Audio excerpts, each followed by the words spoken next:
안녕하세요. 파이팅 홍공TV입니다. 오늘은 산림기능사 필기 초단기 합격 기본이론 한방의 정리 첫 번째 시간을 진행하도록 하겠습니다. 산림기능사 시험은 기능사 정기시험으로 연간 4회가 실시되고요. 전체 60문제 중에 36문제 60점 이상 받으면 합격하는 시험이 되겠습니다. 산림기능사의 출제 범위는 양분, 수분, 광선, 온도 등 산림 환경과 종자와 묘목의 생산, 그리고 숲가꾸기와 산림갱신, 재해와 수목 병해충, 임업기계와 안전관리 등의 과목으로 구성되어 있고요. 쭉 순서대로 최대한 이론 정리도 기출문제가 풀릴 수 있도록 기본적인 지식의 베이스를 다져나가 보도록 하겠습니다. 그럼 바로 시작합니다. 자, 오늘 살펴볼 과목은 산림환경인데요. 자, 이 과목에서는 많은 문제가 출제되진 않아요. 매 시험마다 약 2문제에서 4문제 정도 출제되는 그런 과목입니다. 그래서 용어 정도 익히시고 넘어간다, 이렇게 생각하시고 첫 시간은 가볍게 들어보시면 좋겠습니다. 산림 환경에서 이 수분, 토양의 수분은 유효수분과 무효수분으로 나눠질 수 있는데요. 이 유효수분이라고 하면 이 토양 속의 수분 중에 수목이 직접 흡수하여 이용하는 수분이다. 그게 유효수분이에요. 토양의 입자가 작을수록 입자 사이사이 수분이 들어갈 수 있는 공간이 많아지겠죠? 그래서 이 유효수분은 수목이 직접 이용하는 수분인데 토양 입자가 작을수록 많아진다. 수목 생장에 적합한 유효수분의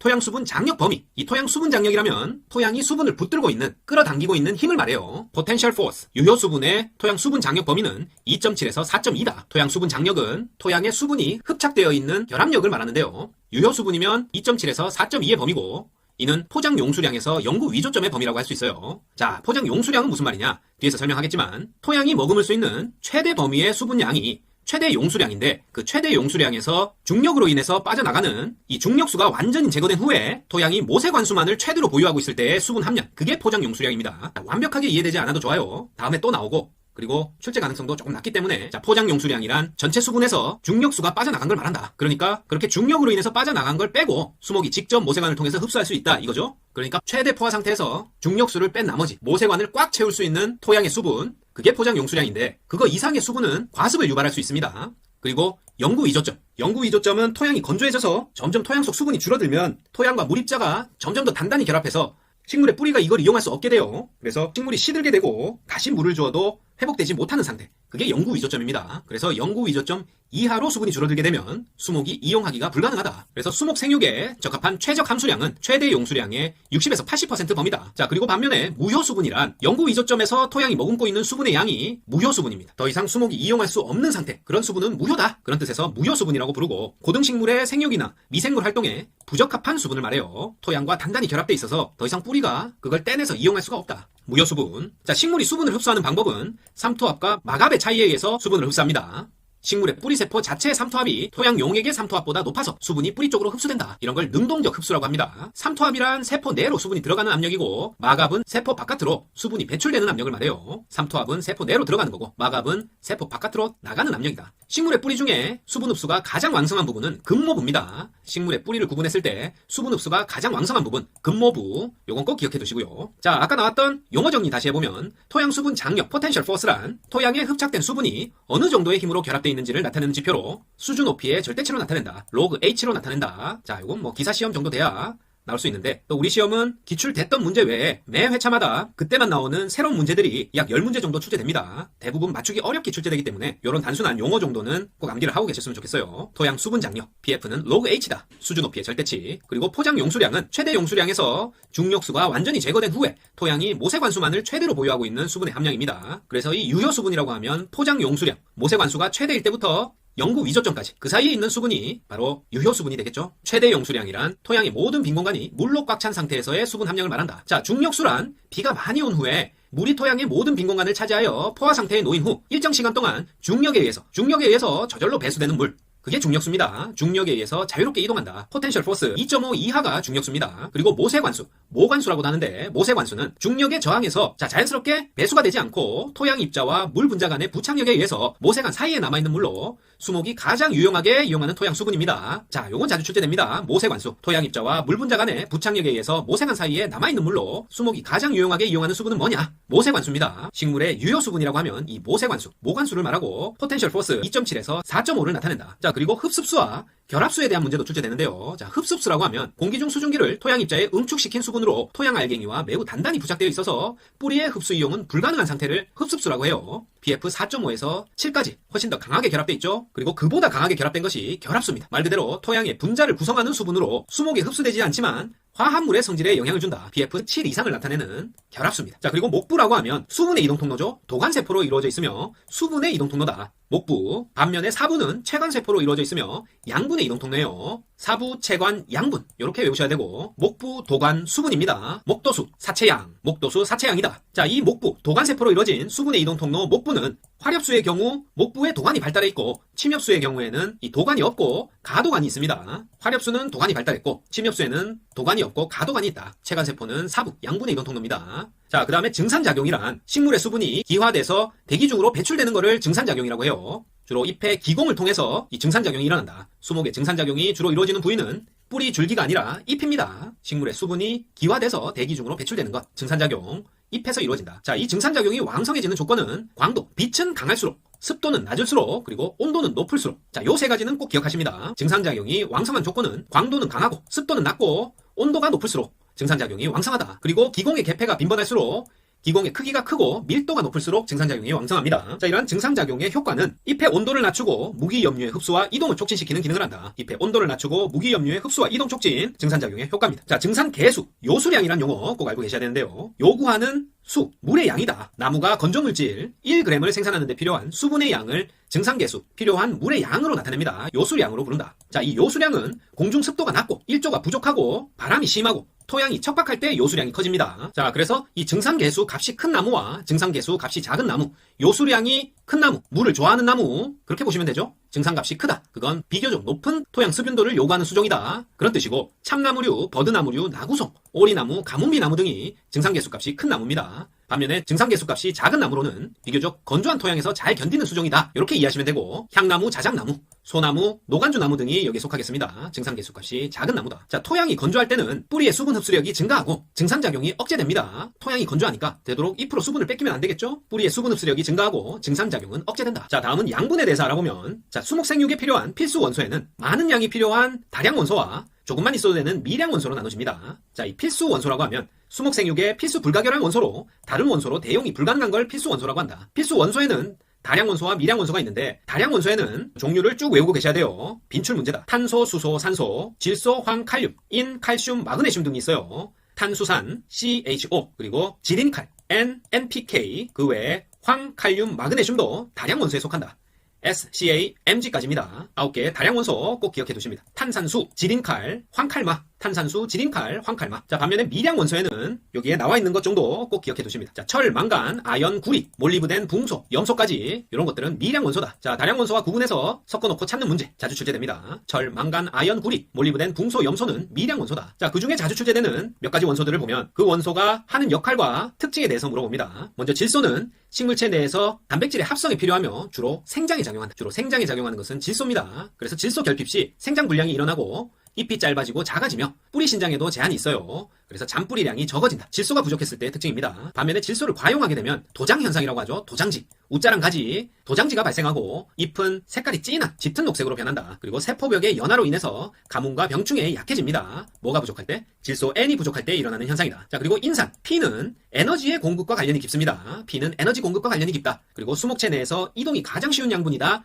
P, 인산 찾으셔야 돼요. 자, 뿌리부, 지하부의 신장을 촉진하고 내한성과 내건성을 강화한다. 인산의 역할이고요. 이 인산이 결핍 시에는 뿌리 생육이 나빠져서 발육이 늦고 잎 말림 현상으로 고사하거나 열매와 종자 형성이 감소되는 그런 현상이 나타난다. 뭐가 부족할 때? 인산이 결합할 때입니다. 뿌리 생육 나빠져 발육 늦고 잎 말림 현상과 열매와 종자 형성 감소다. 인산 부족, P입니다. 반면에 인산을 과용하게 되면 토양 중에 철이나 알루미늄과 결합해서 철 붕소의 결핍을 초래하고 황화 현상을 발생시킨다. 자, 황화 현상 발생을 초래한다. P, 인산 과용 시에요. 그리고 칼륨, K는 뿌리 발달과 세포 분열 촉진, 개화결실 촉진, 병충해의 저항성 증대의 역할을 한다. 그리고 역시 결핍 시에 황화 현상이 일어납니다. 칼륨 부족. 자, 그 다음에 광선. 자, 이 광선은 지금 보고 계시는 산림의 환경인자 중에 인목생육에 가장 큰 영향을 끼치는 거다. 이런 문장이 나오면 옳은 지문입니다. 산림의 환경인자 중에 인목생육에 가장 큰 영향을 끼치는 것은 수분도 아니고 양분도 아니고 광선이다. 자, 광선으로 식물체가 하는 가장 중요한 일이죠. 이 광합성은 대기 중에 이산화탄소로 탄수화물을 만드는 아주 신비로운 과정입니다. 광합성이 뭐냐? 물었을 때 대기 중 이산화탄소로 탄수화물을 만드는 과정이다. 요걸 찾으셔야 돼요. 자, 광합성으로 만들어진 탄수화물은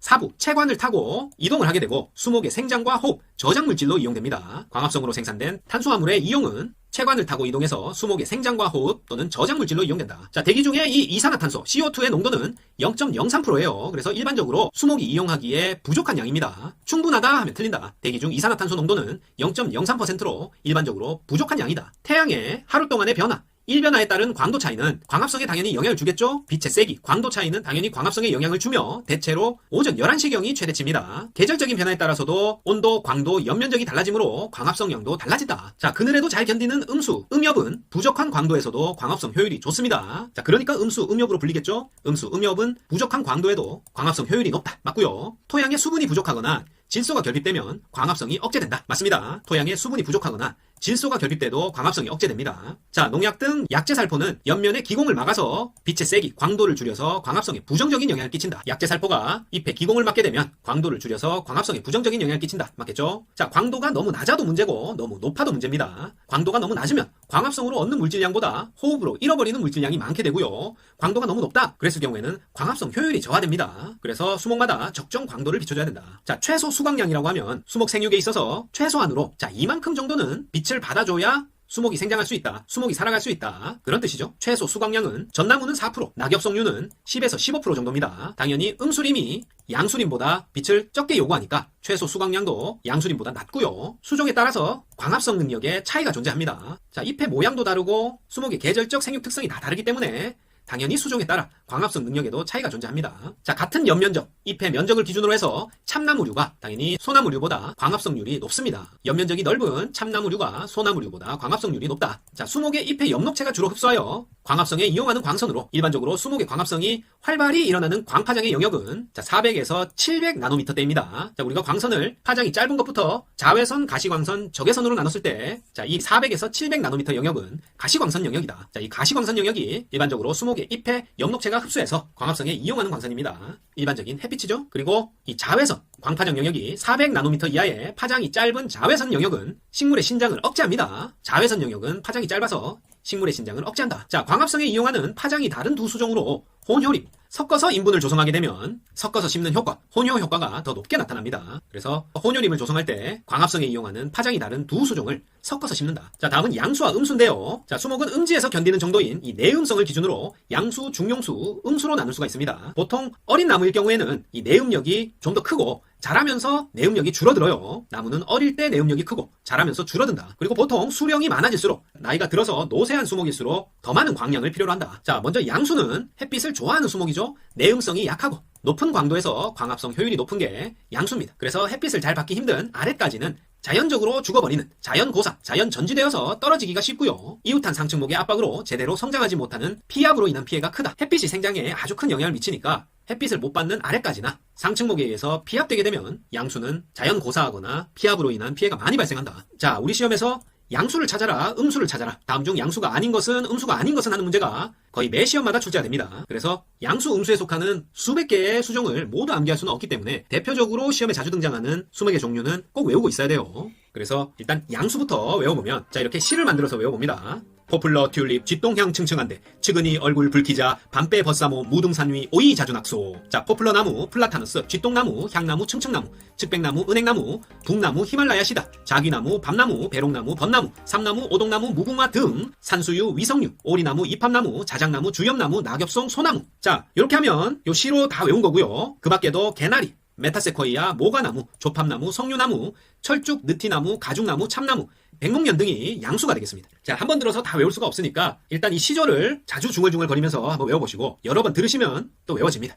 너무 한꺼번에 모든 내용을 다 외우려고 하지 마시고 편하게 1회독, 2회독, 회독수가 늘어날 때마다 제 음성이 머릿속에 계속 맴돌 테니까 꼭 재밌게 공부하십시오. 재미가 없어지면 공부가 엄청 괴롭습니다. 포플러, 튤립, 쥐똥향 층층한데 측은히 불키자, 밤배 벗사모, 무등산 위 오이 자주낙소. 뭔 뜻인지 모르겠지만 잘 외워집니다. 자, 다음은 음수입니다. 자, 음수는 내음성이 아주 강하죠. 수가 밀도가 높고 인분의 자연 감볼 속도 및 자연 전지 속도가 느립니다. 잘 죽지 않으니까. 햇빛을 안 받아도 아래까지가 잘 죽지 않으니까. 자, 그래서 주위 경쟁목 제거 시에 즉시 수고와 직경의 생장이 촉진되고요. 하층 식생으로도 오랫동안 생장을 유지한다. 지하고가 낮으며 아래까지가 잘 떨어지지 않는다. 자, 음수의 특징입니다. 자, 음수를 외우는 방법도 음용한 사돈팔촌 이렇게 한번 외워보죠. 독일 회사 주식파루 나주계 노도 정가문 녹칠함단서 독일 가문비 회양목 사철나무 주목 식나무 팔손이 후박나무 나한백 주목 개비자 너도밤나무 전나무 가문비나무 녹나무 칠엽수 한백 단풍나무 서나무. 자, 이렇게 19개 외우고요. 그 밖에 자금우, 송악, 맹문동, 회양목, 굴거리나무 등도 음수입니다. 자, 이 음수 중에서도 내음성이 가장 강한 수종을 극음수라 부르고 있고요. 우리 시험에서 극음수를 찾아라 이렇게 나올 수도 있기 때문에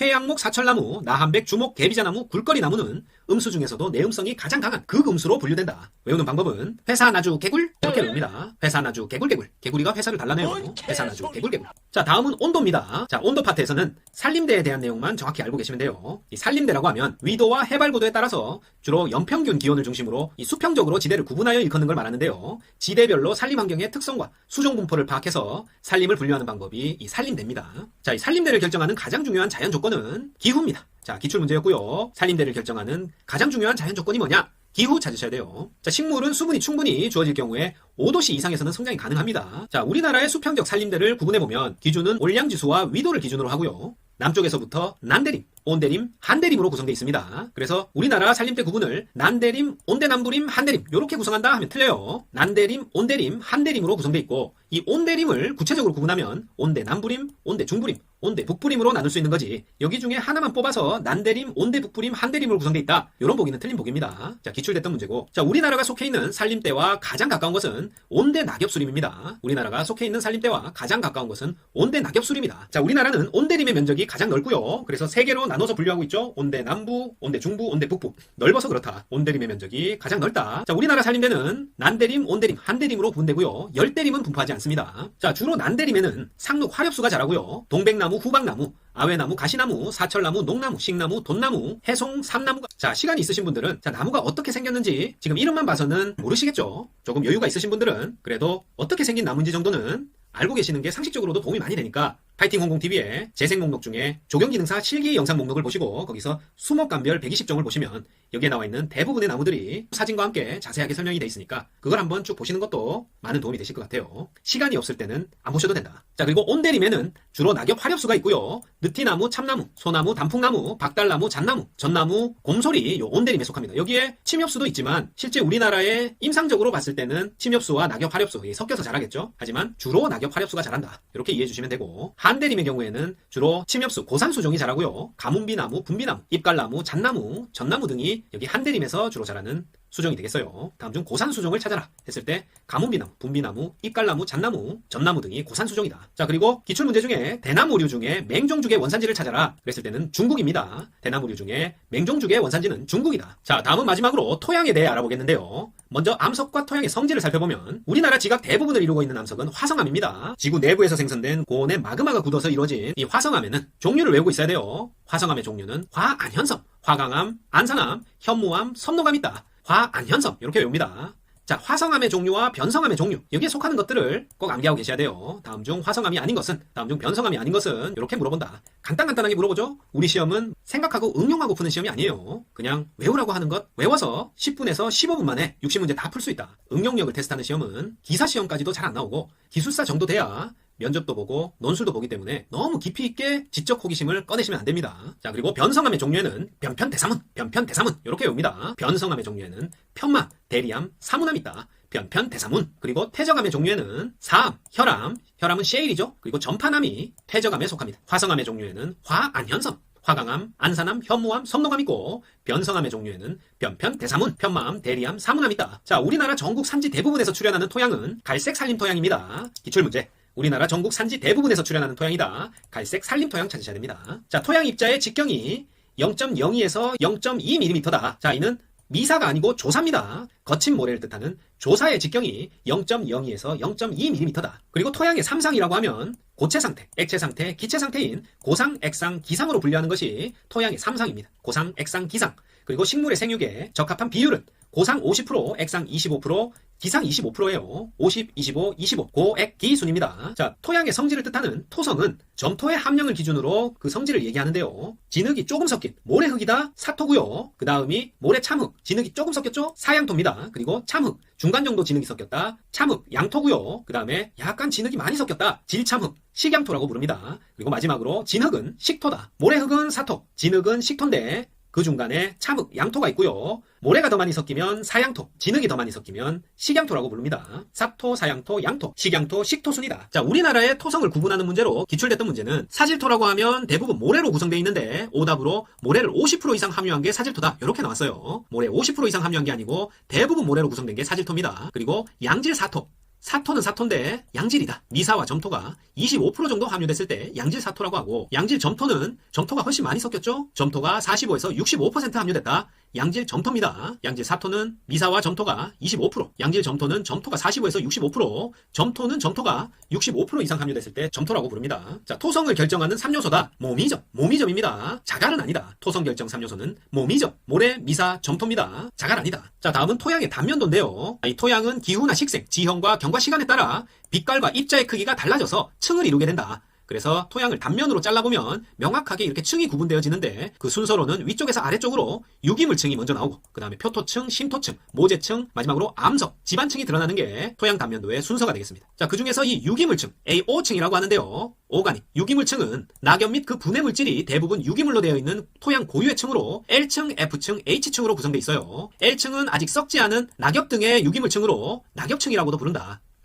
리프의 약자다. 이렇게 생각하시면 되고, 맨 위에 있으니까 낙엽이 쌓여서 아직 썩지 않은 유기물층이다. 자, 그리고 F층은 반쯤 썩었지만 조직이 식별 가능한 그런 상태를 말합니다. 분해층이라고 부른다. F층. 그리고 완전히 썩어서 식별이 불가능한 부식층이다. H층이에요. 그래서 위에서부터 아래로 아직 썩지 않은 것, 반쯤 썩은 것, 완전히 썩은 것, 낙엽층, 분해층, 부식층으로 구분되어 있다. 뭐가? 유기물층. AO층이 LFH층으로 구성되어 있다는 얘기입니다. 그리고 그 아래, 유기물층 아래에는 A, B, C층이 차례로 있는데요. 자, A층은 용탈층이라고 부르고, 유기물과 광물질이 혼합된 표토층이 A층입니다. 그리고 B층은 집적층으로 유기물이 적은 집적 하층토가 B층이다. 그리고 C층은 모재층으로 암석 풍화물로 구성되어 있다. C층. 그래서 주로 요 5층 유기물층에 대한 문제가 출제 가능성이 높습니다. 자, 다음은 산성 토양과 염기성 토양으로의 구분.